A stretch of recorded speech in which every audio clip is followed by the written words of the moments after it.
Cultura inglesa. Introdução. Quando pensamos na disciplina de inglês, muitas vezes alunos, pais e professores estão focados somente no aprendizado da língua, no contexto escolar que estão inseridos. Mas será que conhecimentos de cunho estritamente linguístico são suficientes ou são os únicos a serem trabalhados em sala de aula? Que outros aspectos também estão presentes no processo de ensino-aprendizagem de uma língua?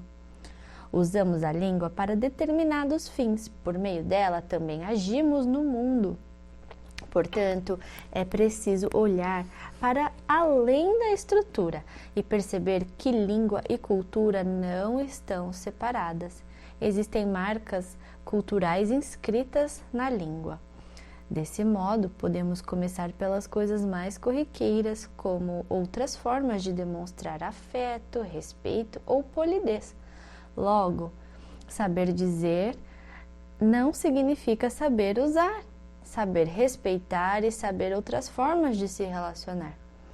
Com o objetivo de compreender as culturas de países de língua inglesa, faremos uma breve viagem no tempo com o objetivo de identificar os diferentes povos e características culturais que formaram a Inglaterra e analisar as suas contribuições desse período à identidade cultural inglesa.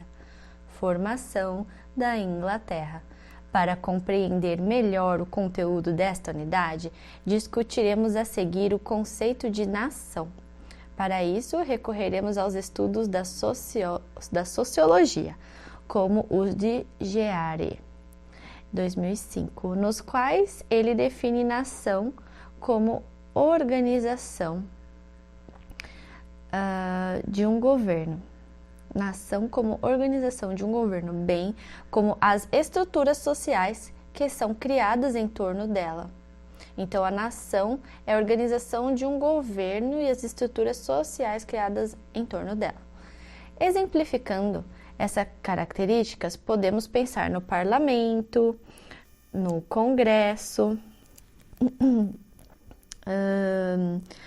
em instituições legais ou mesmo no exército, que são mecanismos usados para governar os diversos espaços que integram uma sociedade. Então, os diferentes espaços que integram uma sociedade estão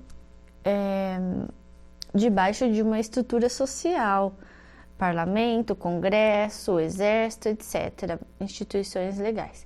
Assim, podemos afirmar que uma nação é organizada considerando a totalidade de cidadãos que julgam ser parte dela. Desse ponto de vista, podemos alegar que, na atualidade, as sociedades modernas são Estados-nações, uma vez que estão ordenados sob o comando de um governo que fiscaliza e fixa suas políticas. Então, na atualidade, as sociedades modernas são Estados-nações, que estão sob o comando de um governo que fiscaliza suas políticas. Nessa direção, Gramsci, 98, afirma que o estudo de uma cultura está intimamente relacionado à representação que, geralmente, temos de um país. Nesse caso, discutiremos algumas características geográficas e históricas, a fim de compreendermos melhor os diferentes povos das Ilhas Britânicas, com os aspectos culturais e a emergência de uma identidade cultural inglesa, para que depois, posteriormente, possamos apresentar a contribuição dos povos romanos, vikings e normandos para a formação da Inglaterra. Cada um contribuiu de uma forma peculiar. Vamos entender o que cada um contribuiu.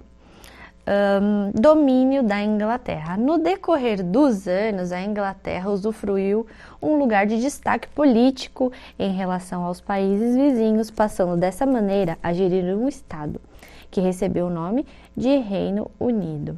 Então, a Inglaterra usufruiu de um lugar de destaque, de prestígio em relação aos outros países e recebeu o nome de Reino Unido. sobre essa particularidade, destaca-se o fato de que a Inglaterra, no século XIX, liderou o Império Britânico. Olha só, século XIX, a Inglaterra liderou o Império Britânico e, com isso, esteve à frente de um dos maiores impérios da história, com extensão territorial que a elevou ao 4º lugar mundial, Holdsworth, 2008. Nessa linha, a compreensão de uma cultura passa pelo entendimento de aspectos geográficos, históricos e sociais. Então, a cultura desse país, ela está permeada por aspectos históricos, sociais e geográficos. Por isso, agora pensaremos sobre a representação da sociedade e cultura inglesa. O tratamento dado ao conceito de cultura não é uniforme. Nesse sentido, é significativo abordar que, ao dizer cultura inglesa, não fazemos referência a uma única forma de expressão. Isto é, não se trata de uma noção una, acabada e não passível de sofrer mudanças e rupturas. Crumish, 2001. Desse modo, a mesma cultura pode ser vislumbrada de diferentes formas entre os mais diversos grupos étnicos e sociais. Diante disso, é preciso considerar que existe uma multiplicidade de culturas que estão associadas a uma cultura base, como se essa funcionasse como coluna vertebral, sustentando outros movimentos contínuos de todos os outros grupos sociais dentro de uma noção multicultural.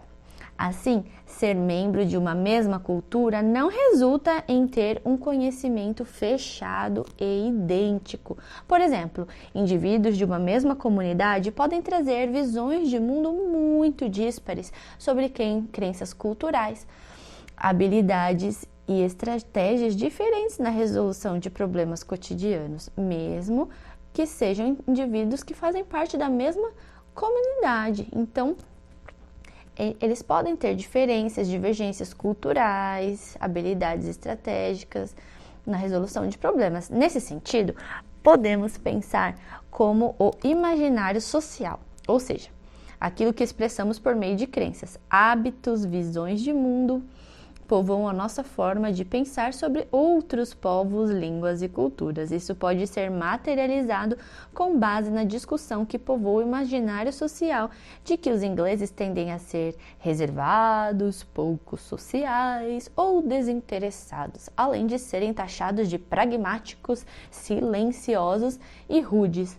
Com isso, percebemos que a noção de estereótipo, isto é, aquele conceito ou imagem que fazemos de alguém ou de alguma coisa já pré-concebido, padronizado e pré-estabelecido pelo senso comum e sem conhecimento profundo sobre o assunto, precisa passar por uma reflexão crítica, já que nem sempre os ingleses tendem a se comportar de um jeito diferente do que pessoas de outros lugares.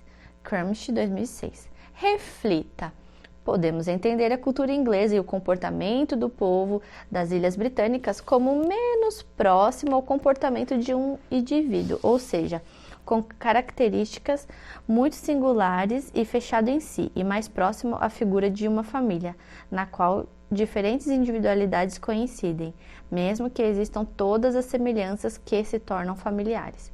Nesse instante, considerando as transformações enfrentadas pela sociedade inglesa, vale destacar que as inúmeras transições culturais e sociais foram provocadas, entre outras coisas, pela sólida imigração no período pós-guerra, fazendo com que muitos dos estereótipos tidos como tradicionais desaparecessem. Em razão disso, com o passar dos anos, temos observado a imagem do sujeito inglês, que por sua vez é tido como sereno e reservado, ser desconstruída diante de alguns eventos esportivos, nos quais suscitaram ódio e pancadaria em cidades espanholas, ou ainda diante de eventos fúnebres que incitaram rituais considerados como estrangeiros na expressão de condolências em um falecido famoso.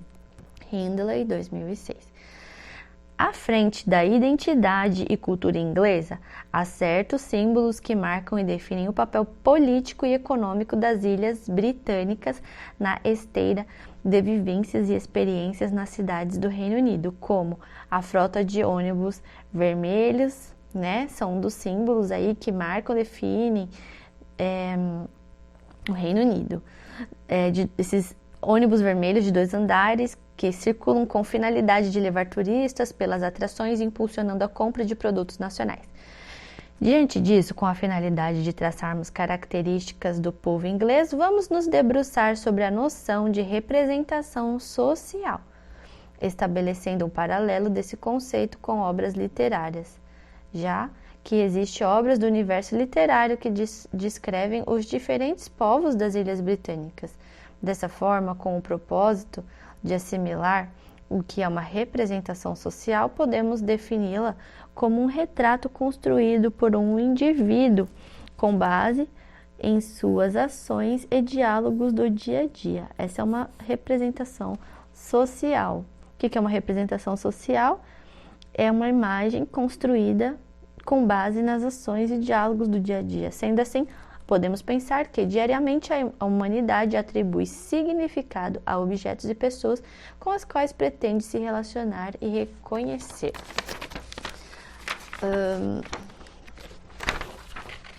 Podemos destacar que, a partir dessa atribuição de significado, emerge uma realidade social da qual surgem representações, isso é, como já mencionado, retratos que orientam condutas e comportamentos, regulam relações pessoais, direcionam modelos de comunicação. Moscovitch, 2004.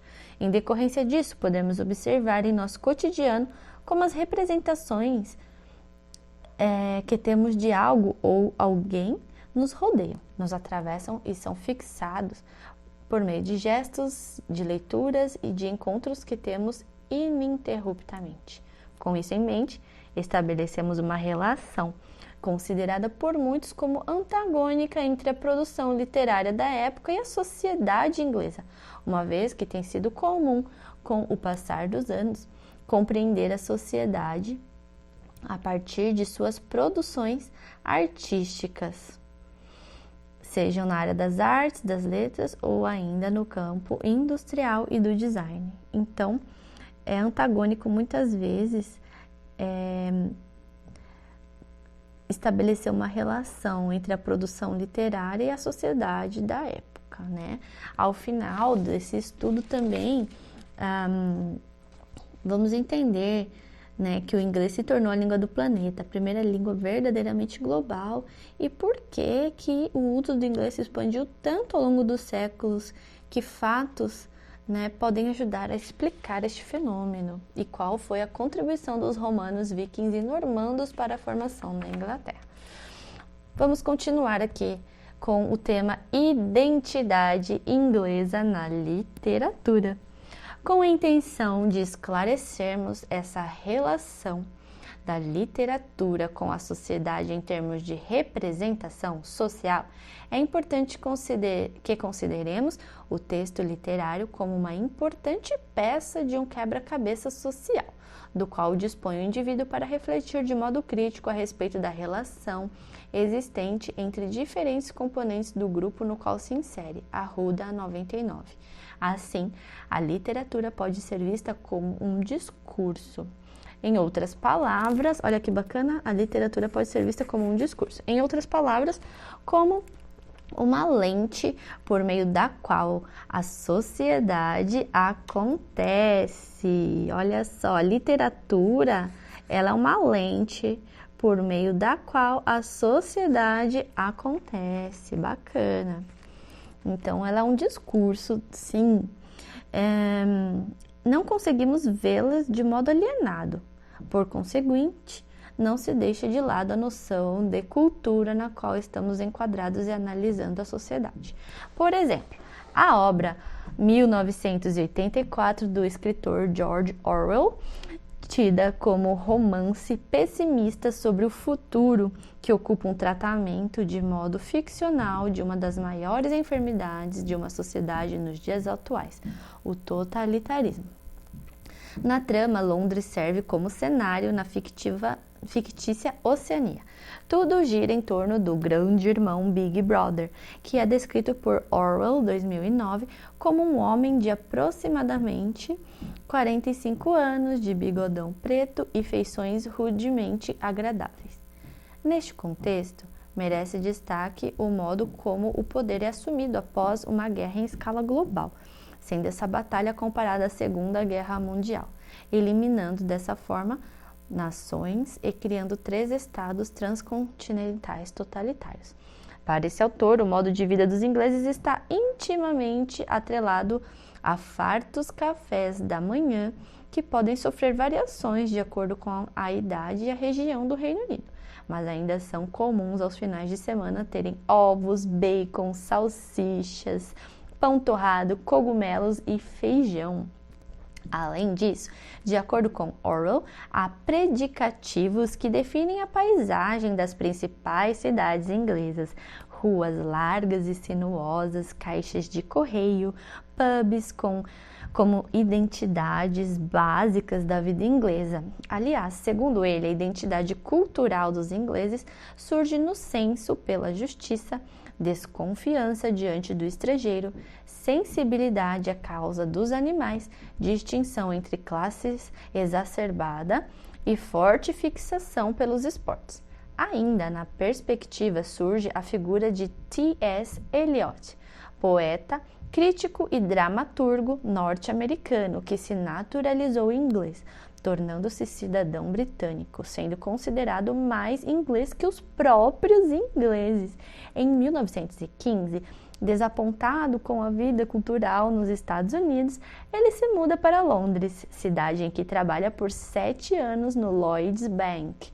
O reconhecimento internacional ocorreu no ano de 1922, com a publicação da obra-prima A Terra Devastada. Esse livro merece destaque em nossas discussões, visto que é uma extensa descrição poética da desolação pós-guerra, conseguindo sintetizar um dos grandes momentos da civilização ocidental.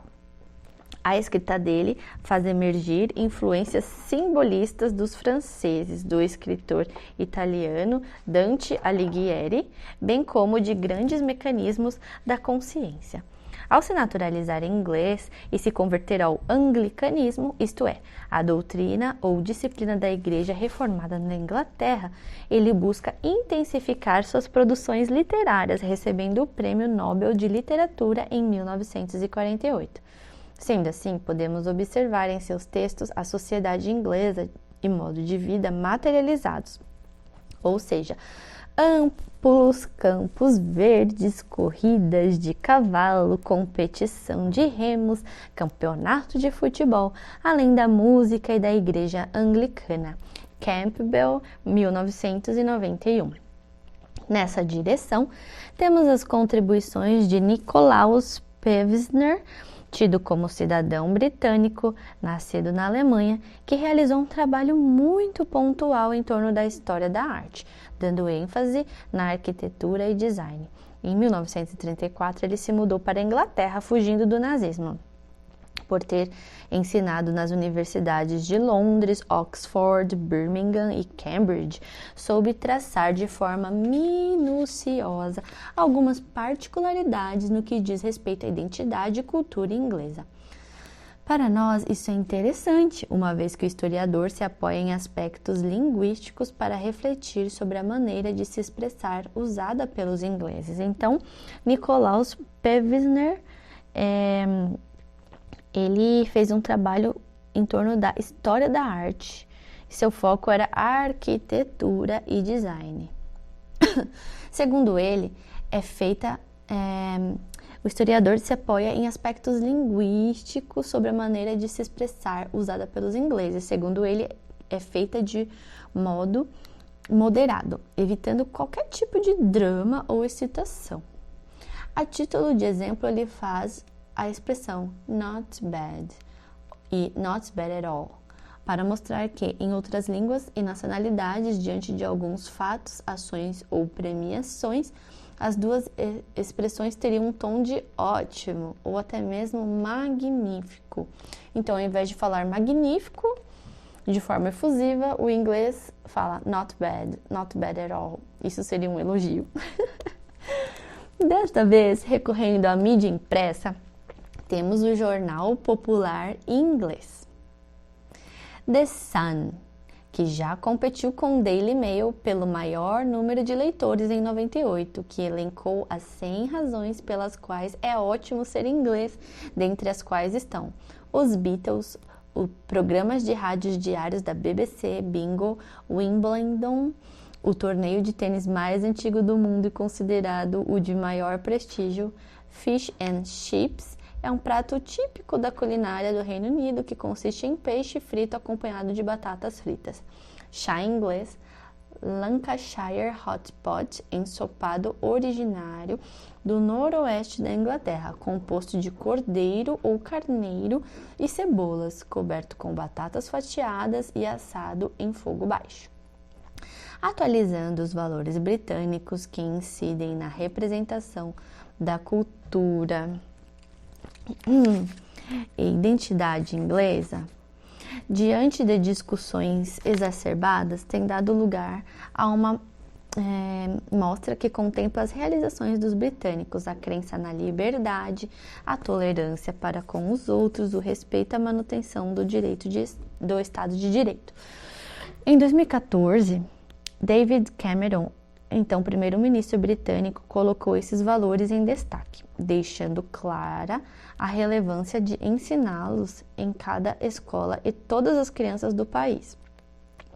Da mesma forma que são ensinados sobre ícones como a bandeira, futebol e peixe com batatas. As 4 nações.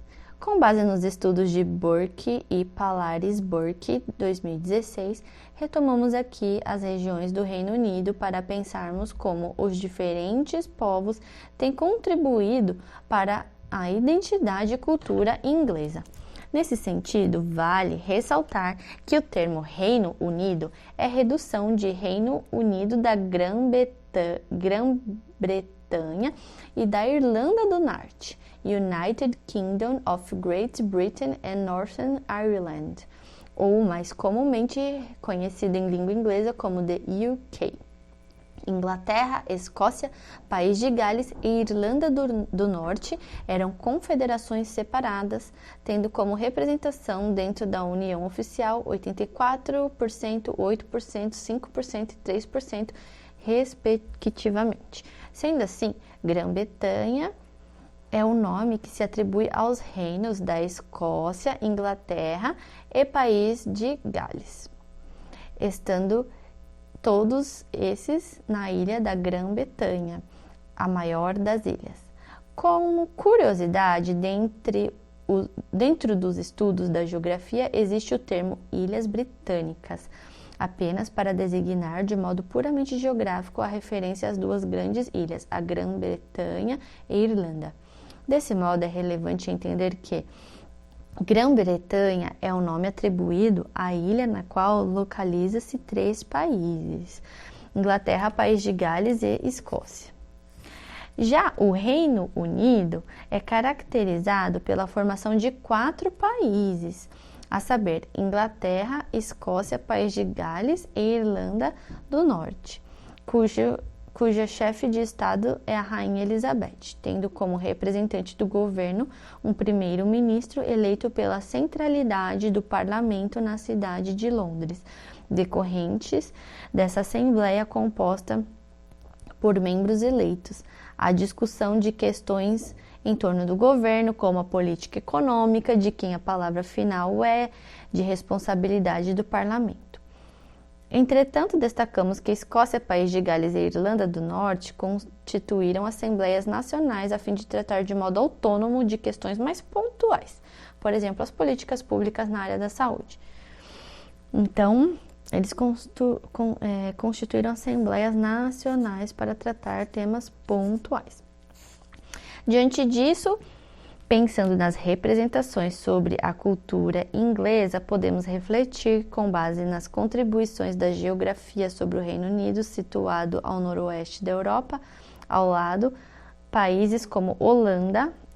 Então olha só que legal. Pensando nessas representações sobre a cultura, podemos refletir nas contribuições da geografia, que tem ao lado países como Holanda, Dinamarca, Noruega e Suécia. Herdou, então,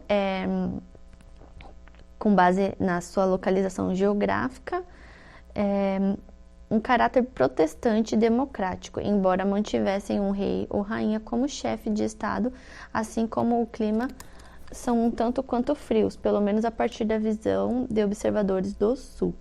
Então, pensando nas representações sobre culturas, podemos refletir geograficamente que o Reino Unido ele está geograficamente perto da Holanda, Dinamarca e Noruega.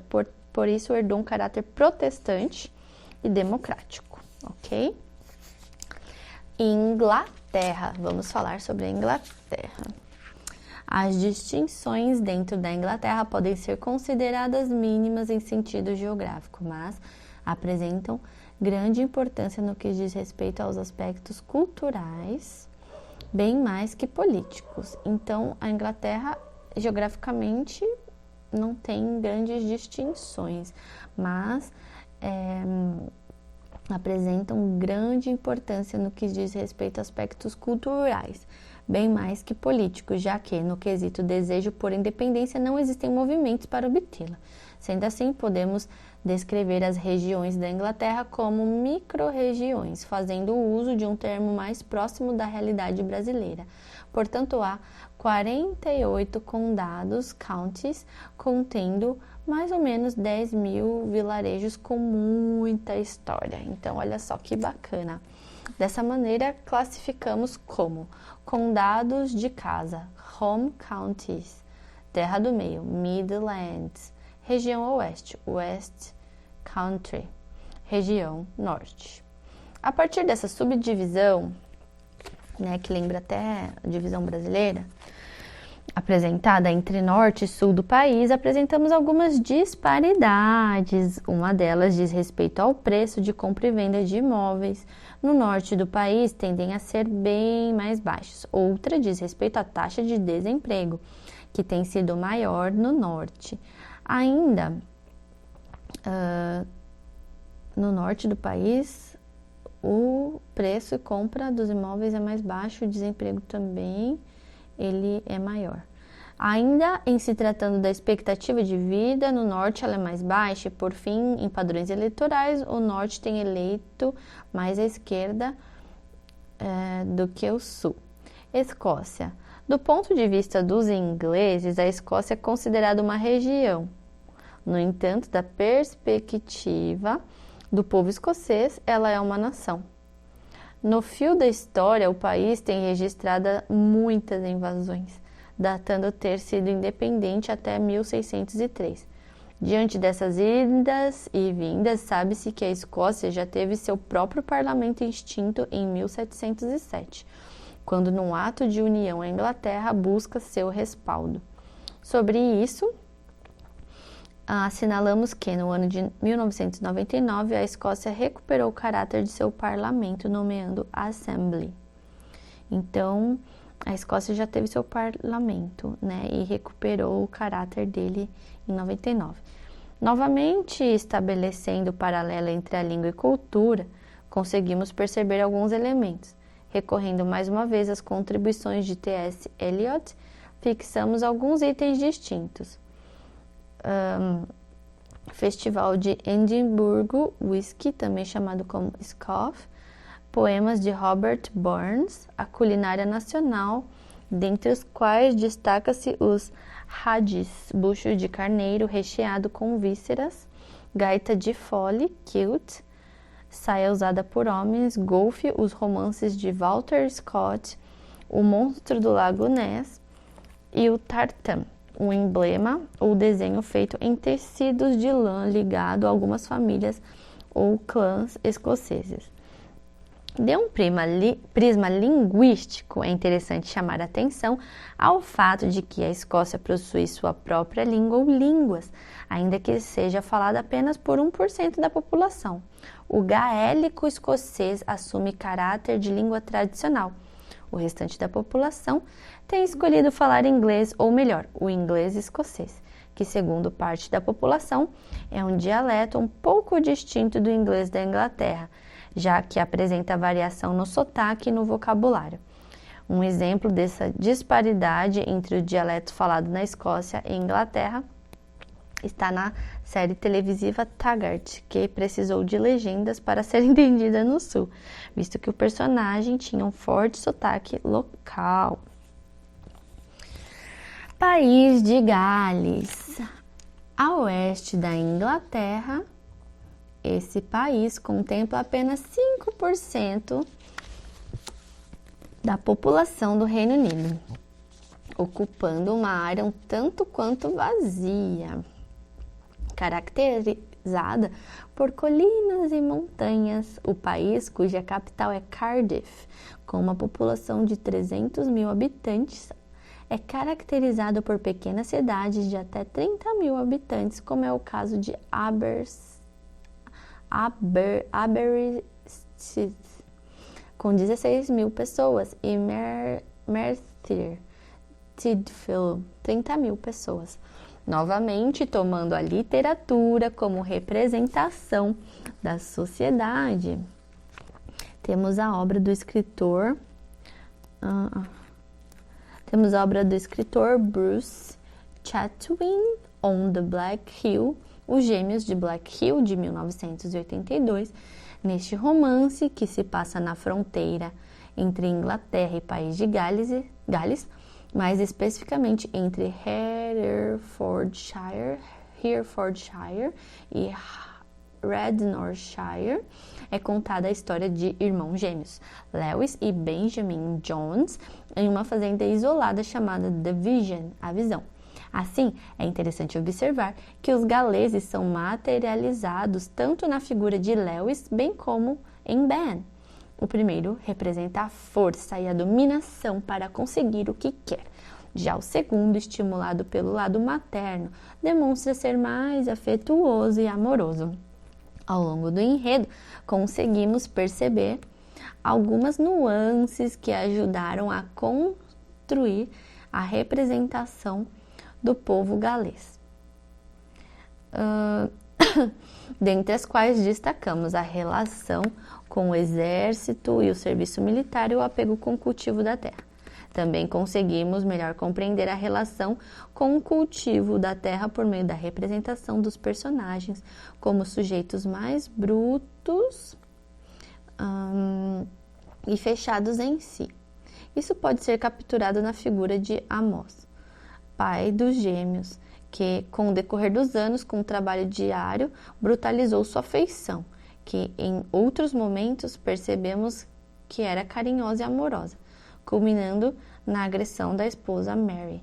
A obra é um retrato da luta do povo galês diante de alguns temas emergentes naquela sociedade, como repressão sexual, religiosa e cultura, o ódio, da mesma maneira em que questiona valores sociais históricos da época. Ok. Então aqui, Bruce Chatwin. O País de Gales não apresenta instituições tão distintas no âmbito legal, financeiro ou educacional como presenciamos na Escócia.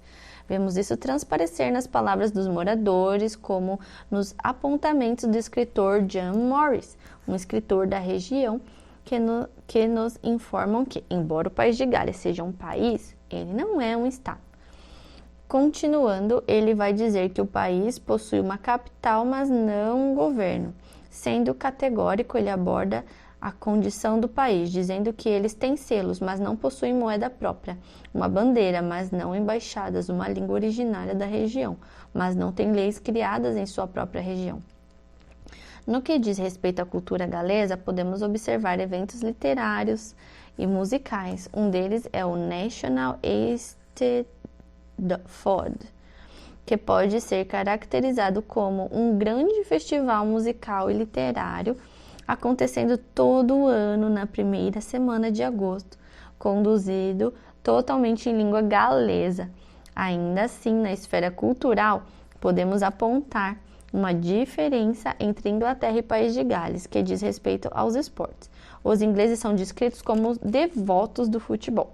Por outro lado, os galeses são vistos como admiradores do rugby, um esporte no qual duas equipes com 15 jogadores se enfrentam fazendo uso das mãos e dos pés com o objetivo de levar a bola, que é em formato oval, até a linha do fundo do campo da equipe adversária ou ainda fazer com que ela passe pelos limites da trave de meta ou sobre aquela linha. Outro aspecto muito evidente da cultura galesa é a religiosidade. A figura da capela é tida como bem mais relevante do que a da igreja. Esse grau de importância fixa-se na questão histórica e não na questão arquitetônica. Desse modo, pode-se dizer que existe uma cultura da capela, em outras palavras, sendo marcada pelo puritanismo, bares e outros estabelecimentos. Desse modo, pode-se dizer que existe uma cultura da capela, em outras palavras, sendo marcada pelo puritanismo, bares e outros estabelecimentos permanecem fechados para que a população se dedique à devoção espiritual. Incluso nessa cultura da capela está o valor dado à música pela população dessa região, já que os eventos são geralmente regados a cantorias e músicas tocadas por bandas de metais e corais, especialmente masculinos, de acordo com a Associação Galesa dos Corais Masculinos. A fim de exemplificar essa particularidade, uma das canções favoritas particularidades é uma palavra muito importante, né? Cada um trazendo sua contribuição. A fim de exemplificar essa particularidade, uma das canções favoritas do povo galês é Hen Lwyd Fai Nadal, a terra dos nossos pais, que é o hino do país, uma demonstração de patriotismo presente ali. Por fim, destacamos a relação existente entre a política e a língua galesa. Tem sido recorrente que a política no País de Gales seja de esquerda, tendo sido o partido mais eleito desde 1922. Isso tem favorecido a emergência de uma consciência nacionalista e tem encontrado apoio da língua galesa. A língua galesa está vinculada à família das línguas célticas. Olha que legal. Dentre as quais destacamos o escocês, o irlandês e o bretão. Entretanto, a língua galesa segue em posição de destaque, já que desde 2011 o país tomou uma importante decisão por tornar o galês a língua oficial do país. Desde então, essa ação tem sido apoiada de modo incisivo pela maior competição europeia de música e literatura, National Eisteddfod. Então, a língua galesa, ela tem origem na família das línguas célticas. O galês se tornou a língua oficial do país e essa ação tem sido apoiada de modo incisivo pelo National Eisteddfod, ok? Que é a maior competição de música e literatura europeia. Bacana. Irlanda do Norte. A Irlanda carrega em sua narrativa a conquista pelos normandos, um século após terem feito isso com a Inglaterra, em 1066. Todavia, no fim do século XVI, os ingleses já haviam tomado o país por completo, tendo sido oficialmente integrado ao Reino Unido em 1801. Então, a Irlanda do Norte carrega em sua narrativa a conquista pelos normandos. Os ingleses, no fim do século XVI, já haviam tomado o país por completo, tendo sido oficialmente integrado em 1801. É notável que o país tenha passado por longos períodos conflituosos. A exemplo disso, podemos observar que, em 1922, no sul, 3/4 da Irlanda lutou pela independência à sombra do Estado Livre Irlandês. Em contrapartida, a Irlanda do Norte preferiu permanecer como parte do Reino Unido. Então, em 22, no sul, 3/4 da Irlanda lutou pela independência. Em contrapartida, o Norte preferiu continuar como Reino Unido. Assim, notamos que a identidade religiosa tem sido a origem e o maior problema nos conflitos entre a Inglaterra e a Irlanda. Entendemos que, oficialmente, a Irlanda caracteriza-se pelo catolicismo, porém, metade da população da Irlanda do Norte é protestante. Em decorrência disso, podemos ver que o apoio dado ao Reino Unido por parte dos protestantes é bastante firme, já que defendem o patriotismo resultante dessa aliança. Olha só que contribuição interessante. Nesse sentido, podemos afirmar que duas nações convivem com dificuldades. A Irlanda do Norte, arraigada no protestantismo, defende a união do Reino Unido e apoia o time de futebol Rangers. A outra, fundamentada no catolicismo, apoia a República da Irlanda e torce para o time de futebol Celtic. Isso pode ser visto na capital Belfast. Nas calçadas há distinções entre as partes protestantes e católicas. Nas áreas protestantes, em consideração à bandeira do Reino Unido, também chamada de Union Jack, podemos ver cores vermelho, branco e azul. Já as áreas católicas, notamos as cores verde, branco e laranja, em referência à bandeira da Irlanda. Para refletir um pouco, considerando a composição da bandeira do Reino Unido da Grã-Bretanha e da Irlanda do Norte, sendo ela fruto da sobreposição de alguns elementos, dentre os quais destacamos a cruz de São Jorge, presente na bandeira da Inglaterra, a cruz de Santo André, decorrente da bandeira da Escócia, e a cruz de São Patrício como representação da ilha da Irlanda. Próximo tópico, cultura inglesa e etnias. De acordo com o estadista britânico Winston Churchill, conforme citado por Burke e Palares Burke, 2016, página 80, a primeira coisa que se descobre sobre os ingleses é que eles não são ingleses, no sentido de não serem em absoluto originários da Inglaterra. Então, Winston Churchill, de acordo com ele, né, os ingleses não são ingleses, porque eles não são originários da Inglaterra. Então, né, muito interessante. Com essa afirmação, podemos começar esta sessão sobre cultura inglesa e etnias, pois a partir dela começam-se a desconstrução em torno da incoerência de se acreditar na pureza racial anglo-saxônica, salientando a importância da imigração na formação histórica da Inglaterra. O surgimento da Inglaterra ocorreu por meio da dominação do país durante 400 anos, numa época na qual os bretões ainda eram bem primitivos e iletrados. Devemos Londres a Roma, disse Winston Churchill, conforme citado por Burke e Palares Burke, 2016, página 80. Esse reconhecimento deve servir de ponte à reflexão crítica. Essa afirmação é muito importante, já que até um patriota da importância de Churchill expressou essas palavras como forma de reconhecimento pela criação da cidade mais importante da Grã-Bretanha. Então, o Churchill, ele é autor dessa frase, devemos Londres a Roma.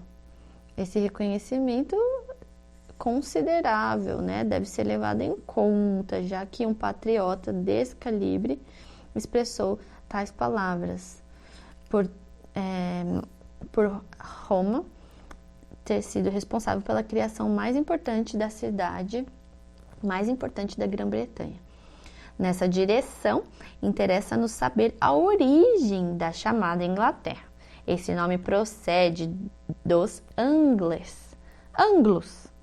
No inglês, Engla, mais land, igual terra, terra dos anglos, que, segundo historiadores e geógrafos, faz referência a uma das tribos germânicas que, com respaldo dos saxões, tomaram o país no século V e VI.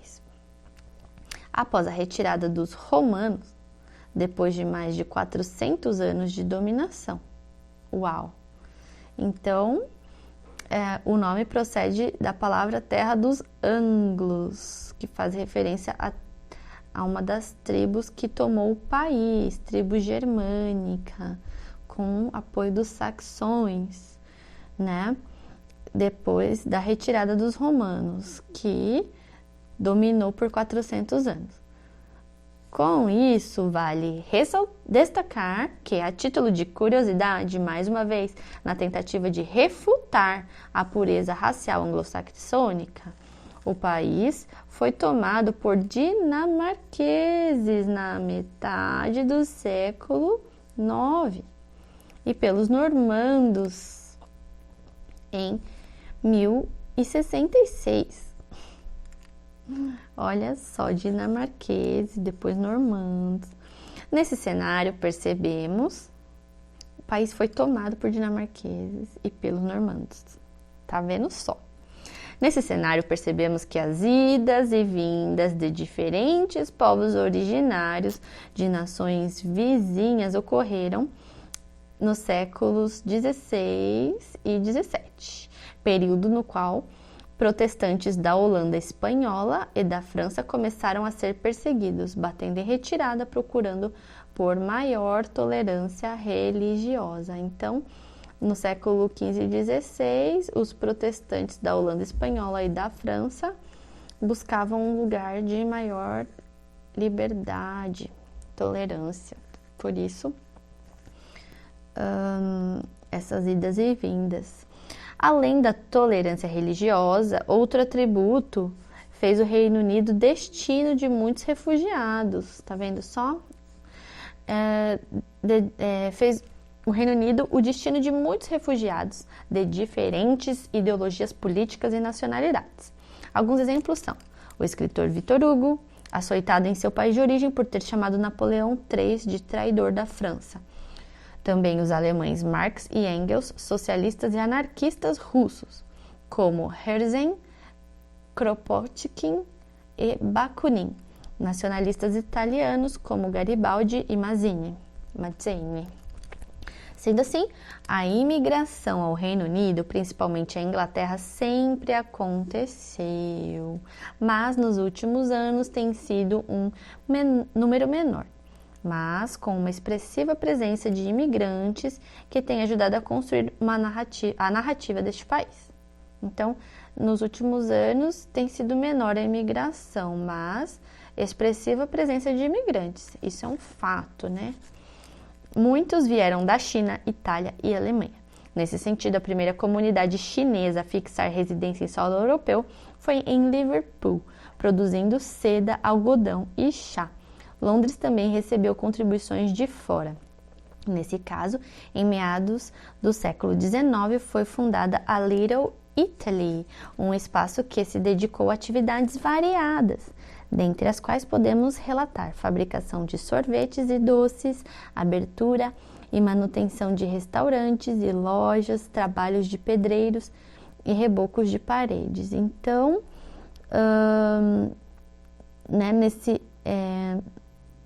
nesse sentido, a primeira comunidade se fixar chinesa foi em Liverpool, trazendo seda, algodão e chá, né? E então a presença de imigrantes ela é expressiva e as contribuições de fora em meados do século XIX, né? A pequena Itália e os alemães, que ficaram com o trabalho de compra e venda de carnes e refinaria de açúcares. É importante situar o processo de chegada de imigrantes. Isso aconteceu após o fim da Guerra Mundial em 1945. Sendo assim, vale destacar alguns grupos significativos vieram da Índia, do Caribe, do Paquistão, além de grupos numerosos de Uganda, gregos e turcos, do Chipre, quenianos e nigerianos, além de europeus, franceses, espanhóis, poloneses, húngaros, bem como brasileiros, que somam mais de 100 mil imigrantes. Então, é importante mencionar o processo de chegada dos imigrantes que aconteceu após a Segunda Guerra Mundial, né? Praticar. Vamos praticar. O Reino Unido da Grã-Bretanha e Irlanda do Norte é popularmente conhecido pela figura da família real, preferência ao chá, aderências aos pubs, amor ao cricket e ao rugby. Esses ícones nos parecem muito familiares, mas será que conhecemos tão bem a Terra da Rainha? Sobre o Reino Unido, considerando o que foi estudado até aqui, é correto afirmar: foi uma das principais potências mundiais. B. É constituído por 3 países. C. É uma república federativa presidencialista. D. É predominantemente pagão. E. É falado unicamente o inglês. Então, eu tô em dúvida entre A e a B. Ou foi uma das principais potências mundiais? Não, foi não, né? É constituído por 3 países? Acho que é esse, não sei.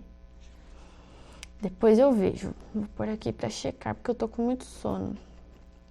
A presença do Estado.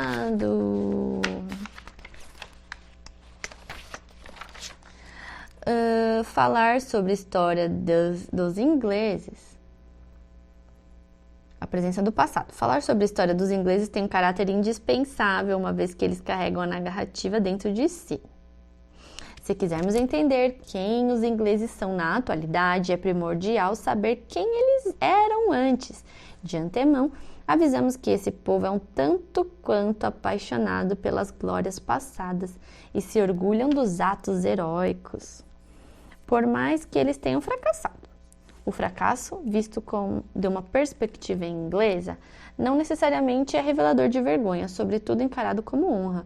No livro The English and Their Story, O Inglês e Sua História, o historiador Robert Toms discorre que os ingleses ficaram muito felizes por não terem sua história marcada por uma ausência significativa, a ausência de catástrofes transformadoras decorrentes de invasões, derrotas ou revolução. Com isso em mente, percebemos que a Inglaterra tem sido retratada como um país velho, seja esse retrato feito com afeto ou desgosto. Então, os ingleses ficam muito felizes por não terem sua história marcada por ausência de catástrofes, por não terem. A Inglaterra habitada. O deslumbrante monumento Stonehenge em Wiltshire, que é um círculo de pedras gigantes, estabelece-se como uma das mais importantes heranças de uma era pré-histórica e remete-nos ao questionamento que diz respeito ao surgimento da Inglaterra, que certamente já era habitada no ano 8000 a.C. Em relação à aparição desse tal legado histórico, ainda tido como incerto, alguns acreditam que tenha sido entre 3.000 e 2.000 anos antes de Cristo. Sobretudo, de uma coisa podemos ter certeza: a representação de tal monumento não deixa dúvidas de que só uma cultura extremamente adiantada conseguiria empreender tal feito. Assim, estabelecemos um paralelo entre os anos 55 a.C. e o ano 1500 para os brasileiros. Olha só esse paralelo, que interessante. 55 a.C. e 1500 para os brasileiros.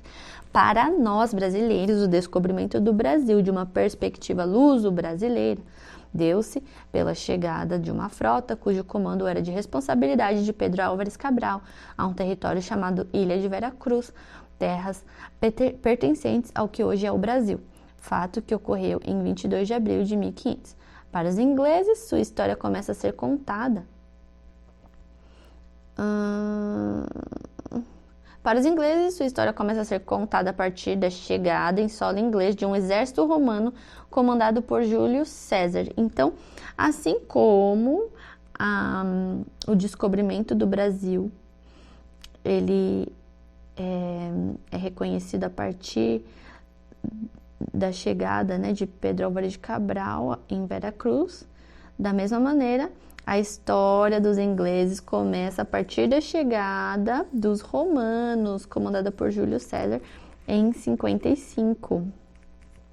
Naquele período, os nativos eram chamados de bretões, subdividiam-se em tribos, inclusa estava os Iceni, numa área dominada de East Anglia.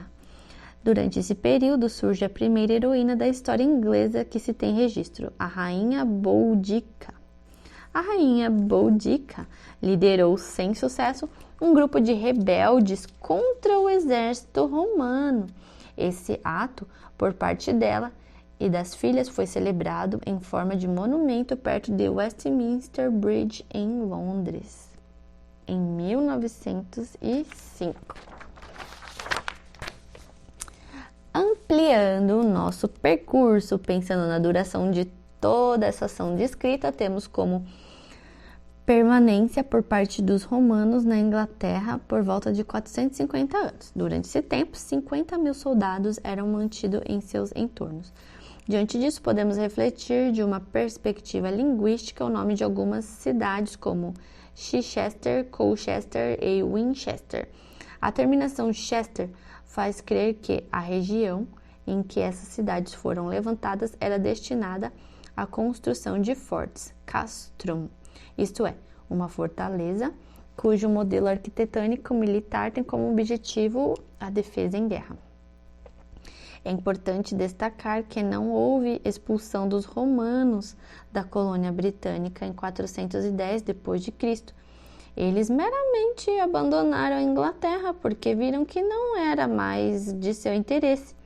Tampouco fazia sentido a defesa dessa colônia das ameaças externas. Inicia-se então uma era de novas invasões, nas quais os ingleses são dominados, total ou parcialmente, pelos vikings e anglo-saxões, como passaram a ser chamados. As invasões vikings. É relevante esclarecer que este povo era constituído por invasores de origem germânica, anglo-saxões, frísios e jutos.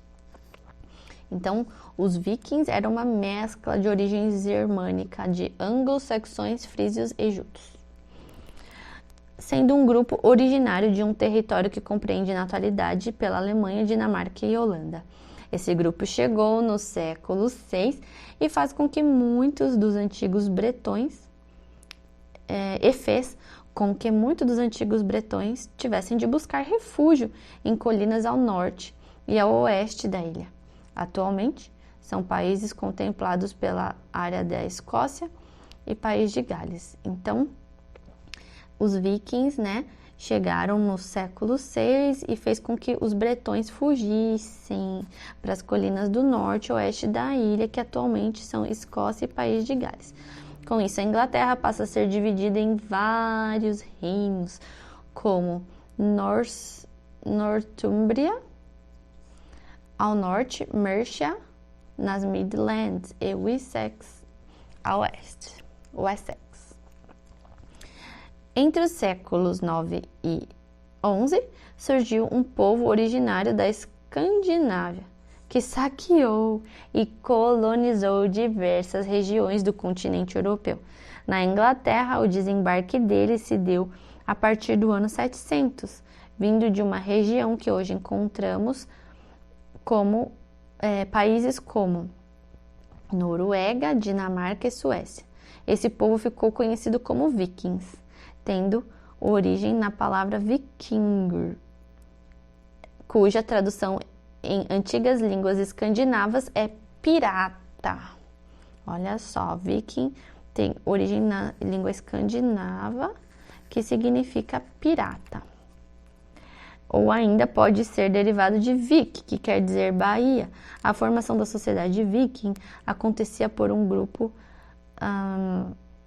familiar, parecido a uma tribo, já que comumente existiam laços familiares que os uniam.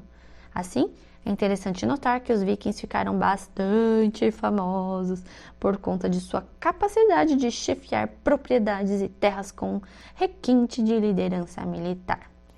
Nesse grupo era comum que mulheres fossem proprietárias de terras e gozassem de muita liberdade no cultivo de fazendas e na negociação com mercadores.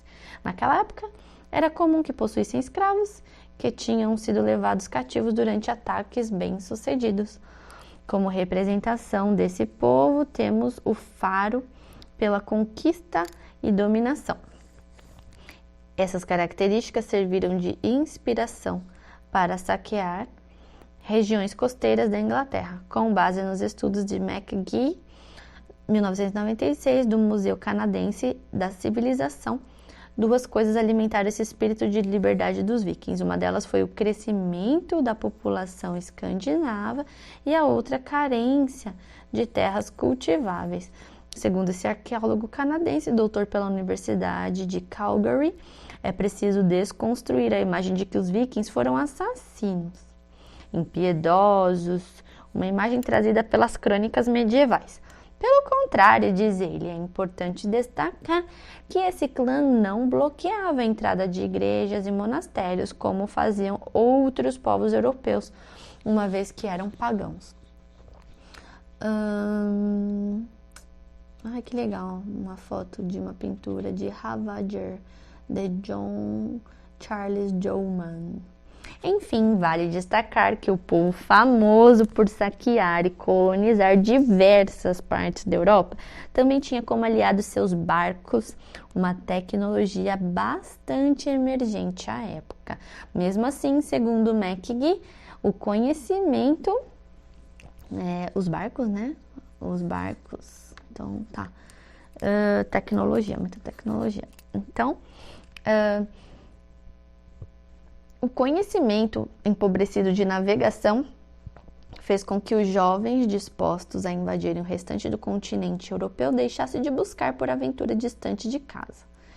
Então, peraí, os jovens foram ficando empobrecidos do conhecimento dos antigos, então eles pararam de se aventurar igual aos antigos, né? Porque foi perdendo aquele conhecimento, raiz.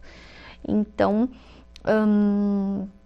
os jovens empobrecidos de conhecimento, fez com que os jovens dispostos a invadirem o restante do continente europeu deixassem de buscar por aventuras distantes de casa. Sendo assim, já no século XI, a população foi diminuindo. Em 1015, o último chefe escandinavo chegou ao poder. Se tratando de organização social viking, havia estratos sociais muito bem divididos. Sendo assim, no topo havia o rei. Abaixo deles estavam os latifundiários, ou seja, donos de propriedades agrícolas de grande extensão, comumente pertencentes a uma única pessoa, família ou empresa, caracterizando desse modo a exploração extensiva de recursos, ou magnatas, também dominados de jarls. Com base na pirâmide social, no meio existiam os fazendeiros, ou carls. Por fim, na base encontravam-se os escravos, chamados também de thralls. Nessa organização eram percebidos livres e não livres, pobres e ricos, homens e mulheres. Diferentemente do que acontecia em outras partes do mundo, o direito ao trono não era passado de forma hereditária. Por conta disso, aqueles que queriam se candidatar à coroa deveriam batalhar entre si. Por isso era importante ter alianças, inclusive por meio de casamentos ou pela lealdade a outros homens do extrato social. No que diz respeito à língua falada pelos vikings, eles falam o nórdico antigo, uma língua germânica setentrional, falada pelos habitantes da Escandinávia e das regiões que foram colonizadas por estes povos durante a Era Viking e a Baixa Idade Média. A respeito da religião, os vikings eram politeístas, ou seja, cultuavam vários deuses, tendo cada um sua característica e personalidade distinta. Desse modo, as ações cotidianas eram explicadas por meio da presença do sol, da lua e de outras várias histórias mitológicas. Sendo assim, o culto aos ancestrais era valorativo à religião, bem como a importância dos mortos e da vida após a morte. Neste momento, passando pela esfera econômica, conseguimos perceber que a atividade econômica originava de duas grandes vertentes. Uma centrava-se na prática da agricultura, de fazendas e pequenos povoados, não deixando de lado a produção interna, feita à base do comércio, agricultura e pesca. Já a outra, as invasões e excursões marítimas, que tinham habilidade de construção de barcos rápidos, promovendo o comércio com outros povos e mares da Europa.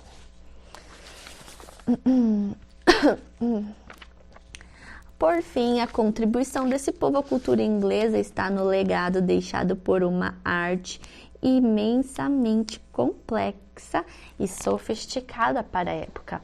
Os barcos são uma prova viva disso. Os entalhes eram feitos no formato de animais e plantas, revelando uma extrema habilidade que cobria os mínimos detalhes. O senso estético era evidente nos capacetes que eram esculpidos e introduziam objetos, desenhos, símbolos de proteção e prestígio social, visíveis até hoje em algumas áreas. Vamos praticar. Os vikings têm tido grande destaque na cultura pop e sua cultura tem embasado diversos livros, filmes, séries e jogos, o que às vezes dificulta distinguir o que de fato é ficção e fato a respeito desse povo. Levando em consideração o que foi estudado até aqui, responda assinalando a alternativa correta. Por que os ingleses consideravam os vikings bárbaros? A. Porque eles usavam capacetes com chifres. B. Porque as mulheres eram cruelmente subjugadas. C. Porque eles não sabiam falar inglês. D. Porque eles invadiam igrejas e mosteiros. E. Porque eles usavam machados enormes. Eu não sei. Eu acho que é porque eles invadiam igrejas e mosteiros, talvez? Será? Ou não? Não sei. Porque eles não sabiam falar inglês? Eu acho que é o C. Vamos marcar o C. Eu vou de C. Vou de C. Depois eu checo lá, né? Checar. Vou por aqui para checar. Conversão ao cristianismo. Com base no livro A História Eclesiástica do Povo Inglês, escrito por São Beda, um mosteiro northumbriano de Jarrow, quando tinha por volta de 60 anos, tendo terminado em 731 d.C., conseguimos ter acesso a informações que dizem respeito ao cristianismo na Inglaterra e redondezas. No ano de 597 a.C., missionários desembarcaram em Thanet, uma linha na Inglaterra e redondezas, uma linha ao sul do território, do que posteriormente seria conhecido como Inglaterra. Eles foram enviados por Gregório Magno, cuja liderança era encabeçada por Agostinho, tendo como missão levar o cristianismo aos saxões na metade do século V. Então, rebobina, com base nesse livro, a História Eclesiástica, no que diz respeito à conversão do cristianismo na Inglaterra, em 1597, missionários desembarcaram em Thanet, sul do território, né? Foram enviados por Gregório Magno, cuja liderança estava em Agostinho, tendo como missão levar o cristianismo. Entretanto, a religião cristã não tinha nada de singular aos ingleses, já que, remontando ao período de ocupação romana, percebemos que na Inglaterra meridional o cristianismo já tinha sido amplamente estabelecido ao final do século VI. Segundo Farmer, 1990, é importante ressaltar que o paganismo esteve sempre presente nos condados de Essex, Sussex e Surrey, perdurando até o século VII. Sendo assim, a evangelização se deu por meio de missionários romanos que fixaram residência ao sul e por missionários irlandeses ao norte, de acordo com Hill, na obra A História do Cristianismo. Já o grupo de missionários liderados por Agostinho desceu na localidade de Kent, um dos diversos reinos anglo-saxão, que dividiu um território recém-conquistado. Nesse sentido, é interessante observar que o duelo entre igreja e política era bem forte naquela época, já que o cenário encontrado pelos missionários dispostos a tornar os anglo-saxões cristãos era de uma certa apatia, já que ainda era arraigada a prática pagã, isto é, as tradições politeístas, religião em que se cultuavam muitos deuses. Todavia, já destacado anteriormente, as práticas do cristianismo não eram totalmente desconhecidas, uma vez que Berta, a esposa franca de Etelberto I, era cristã, tendo alcançado a posição real em companhia de um bispo igualmente franco que ministrava preceitos cristãos à rainha. De acordo com os estudos de Blair, 66, a rainha tinha total liberdade de professar sua fé. Com isso, após a chegada de Agostinho, que se fixou em Canterbury, sob proteção real, o rei converteu-se em menos de um ano. Desse modo, conseguimos perceber que o duelo entre igreja e política passa por períodos de calmaria, já que com a conversão de Etelberto I, a primeira de um rei anglo-saxão, as coisas tendiam a tomar um rumo diferente.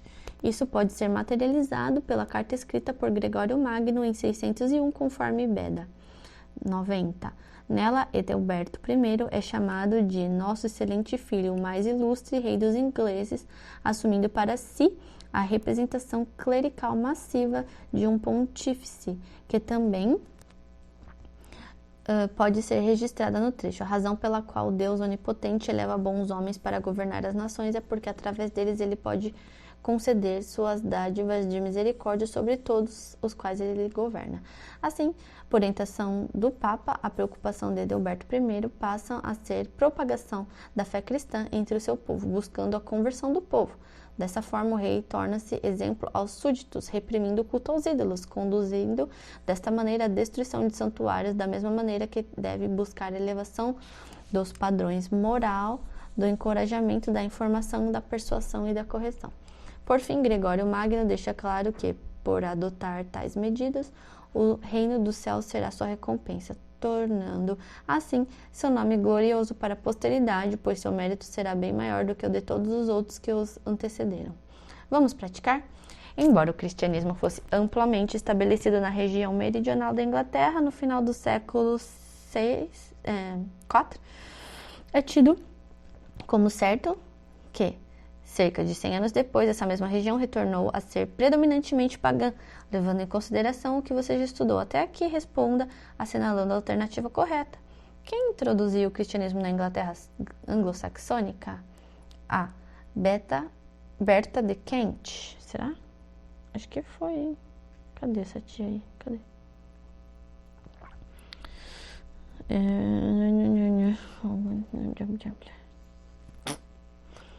Rei Etelberto, acho que é o rei Etelberto, hein? Santo Agostinho. Melito Paulino. Estou em dúvida aqui. Quem introduziu o cristianismo na Inglaterra anglo-saxônica? Eu diria que foi o rei Etelberto. O rei Etelberto, galera. Foi o rei Etelberto. Foi ele. Sem ele... Bom, depois eu checo. Vou por aqui checar. A conquista da Normandia.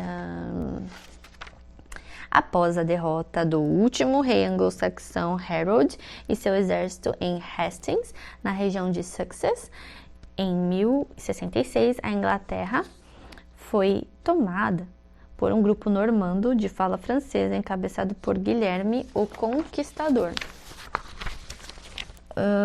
Temos aqui a foto de um manuscrito do século XIII que retrata o momento em que Guilherme esfaqueia Harold na Batalha de Hastings.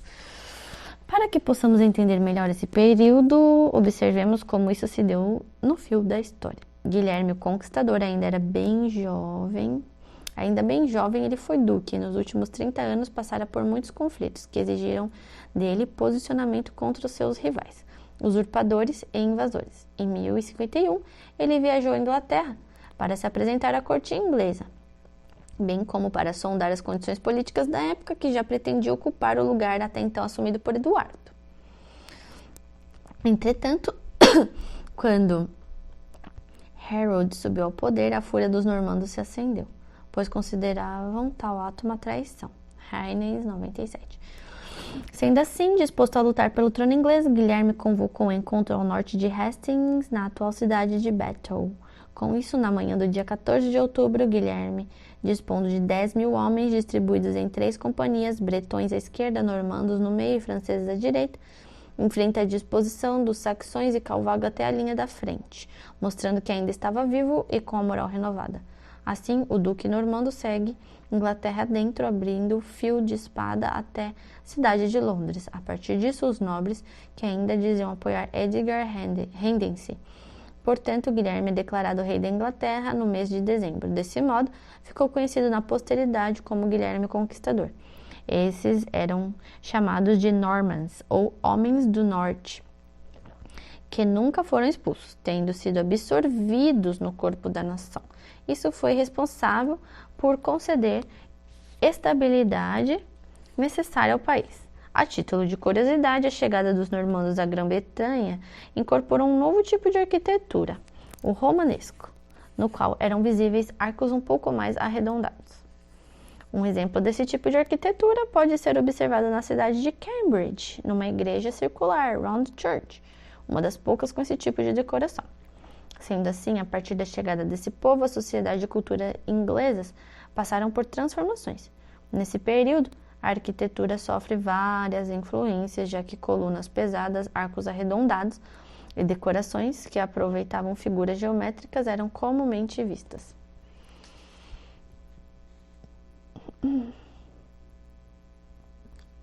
Para se aprofundar na temática desta disciplina, leia sobre o conceito de cultura no trecho Cultura, Diversidade Cultural e Currículo, e sobre escola e cultura no trecho Princípios para a construção de currículos multiculturalmente orientados, do texto Indagações sobre currículo, conhecimento e cultura, de Antônio Flávio Barbosa Moreira e Vera Maria Candal.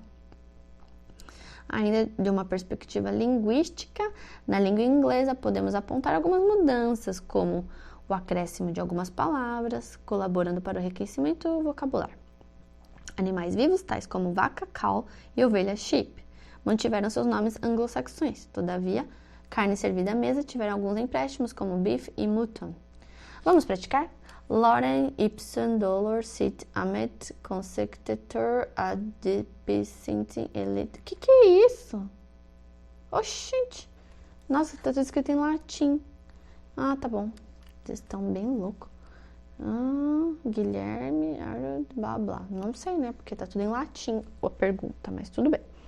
Indicações de material complementar. Coração Valente, tá aí um filme que eu queria assistir, hein? Esse filme retrata a figura de William Wallace. Eu já assisti. Um guerreiro patriota escocês e herói medieval de uma perspectiva histórica. O enredo do filme situa-se em finais do século XIII, período em que os rebeldes escoceses lutaram contra o domínio do então rei inglês Eduardo I. Para conhecer mais sobre o filme, acesse o trailer. Livro: Os Ingleses, Peter Burke e Maria Lúcia Garcia Palares Burke. Comentário: a dupla de historiadores nos apresenta diferentes aspectos do povo inglês, como sua história, identidade, modo de vida, valores e legado para a humanidade, portanto, auxiliando no processo de aprendizagem do conteúdo desta unidade. Conclusão: a organização de uma nação acontece com base na totalidade de cidadãos que julgam ser parte da mesma nação, né? Redundante. A organização de uma nação acontece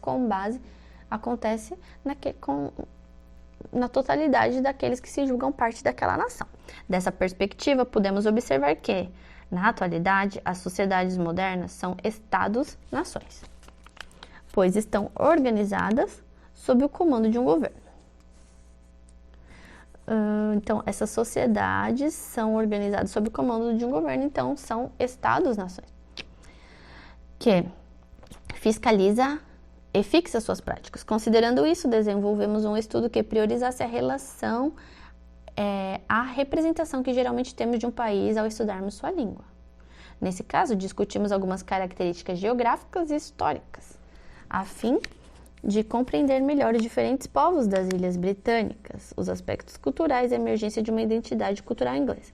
Também fez parte do nosso percurso o entendimento de que uma mesma cultura pode ser vislumbrada de diferentes formas entre os mais diversos grupos étnicos e sociais. Então, uma mesma cultura ela pode ser vislumbrada de diferentes formas entre os mais diversos grupos étnicos e sociais. Diante disso, foi preciso levar em conta que existe uma multiplicidade de culturas que estão associadas à cultura base, como se essa funcionasse como um pilar de sustentação, promovendo outros movimentos contínuos de todos os outros grupos sociais dentro de uma noção multicultural.